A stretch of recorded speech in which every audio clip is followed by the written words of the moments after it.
The last 2 days, I am seeing all the reports in the media about the raging controversy on Tirupati Laddu. It is not a controversy. It is directly hurting the sentiments of crores of people like us. Mostly the people who believe in the prasadam, people who believe in the Sanatana Dharma worship of the deity.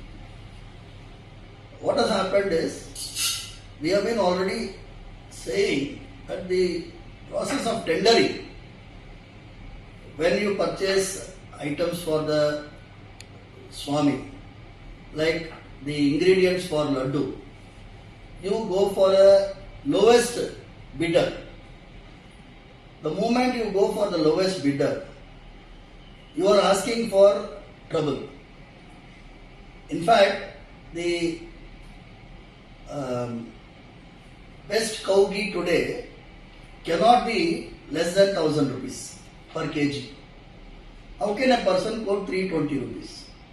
If somebody is quoting 320 rupees, I am not going exact amount value, but if he is quoting 320 rupees, every packet of that might be containing adulterated ghee. So it's a big hurting issue. We have to inquire into it and find the culprits and book them to take them to task. Number one. I appreciate the statement of Honorable Deputy Chief Minister of Andhra Pradesh, Shri Pawan Kalyan Garu, because he has said there should be a national level Dharmika Parirakshana Parishad. We have been talking about that the same way. We want a central Dharmika Parishad which will be run by all the religious heads of this Matadipatis, Pitadipatis, retired judges. If they have a central Dharmika Parishad, the temples can be run under it. That is what is the best solution.